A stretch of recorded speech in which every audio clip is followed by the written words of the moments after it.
Hey everyone, Dino Verone with Wheel Talk Hockey here, and I'm alongside longtime roller legend Brian Mullen.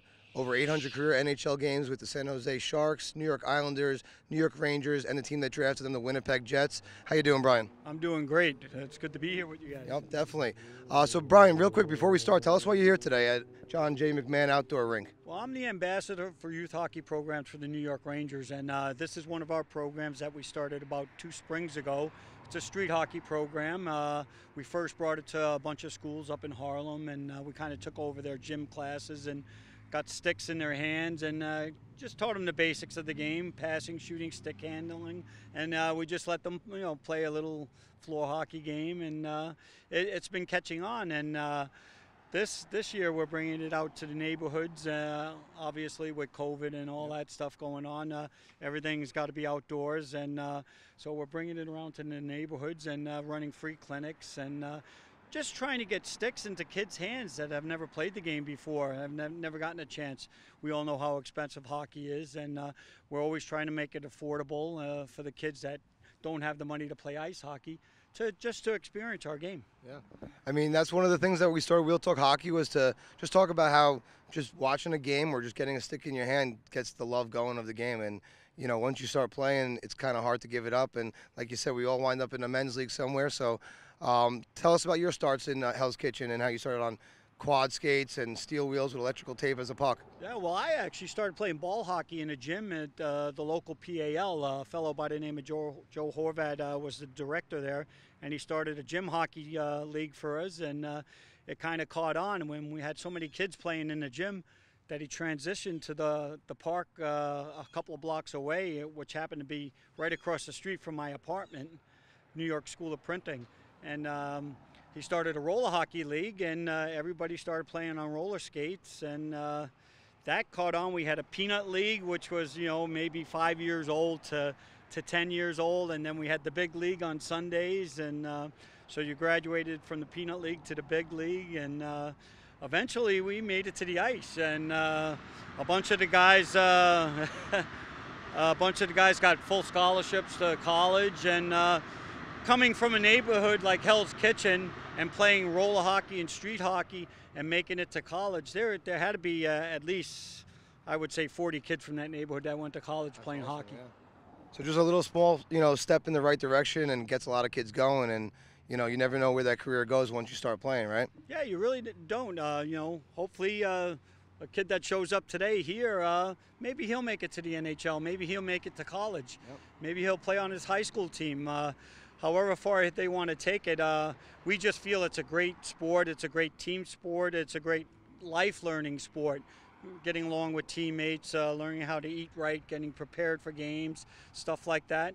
We want to teach them the whole ball of wax, not just the sport itself. I think you need to get a parent class in there also, because some of these parents of the kids I coach, they forget some of those things. They think the 8-year-olds are all going into the NHL right away. But you're saying just have fun, focus on just learning the sport, learn the life lessons as teamwork, hard work, determination, and it'll take you to the right places. Oh, yeah. I didn't start ice skating until I was 11 or 12 years old. I played in the local schoolyard with all my buddies, and there was no parents around. We choosed up games. We played hockey until it was time for dinner. Everybody ran up for dinner. After dinner, everybody came back out. We finished up until it got dark and had to go home. But that's where I really learned the sport: stick handling, shooting, passing. It was, like I said, I didn't start ice skating until I was 11 or 12. I started going to practices with my brothers, Joey, Tom, and Kenny. And when it came time for me to play, I think I was a bantam. Bantam was my first ice hockey team. I played out in Brooklyn, the Coney Island rink out there. That was my first ice hockey team.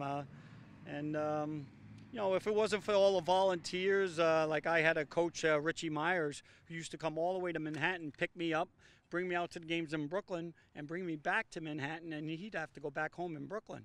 So if it wasn't for people like him, my junior coach, Tom Horvat, and if it wasn't for them, I would have never made it to the NHL. So tell me about coming from Brooklyn and I mean, coming from Hell's Kitchen, playing in Brooklyn, like New York City. How did it feel going to the University of Wisconsin and playing for a guy like Bob Johnson?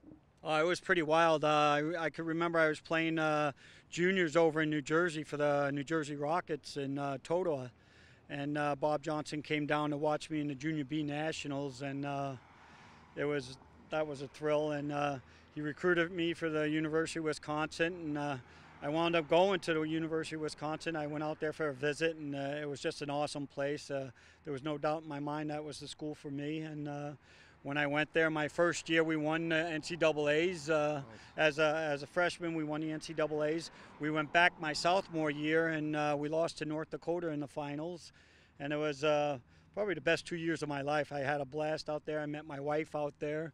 And graduated to, Bob Johnson left after 2 years, and I wound up leaving with Bob. Bob went to Calgary, I went to Winnipeg, and wound up starting my pro career. Yep, that's awesome. And, it's pretty special that you and your brother both got to play in the NHL. Just talk about how that experience was and, following his footsteps a little bit. One of the first American-born players to score 1,000 points. You got pretty close yourself.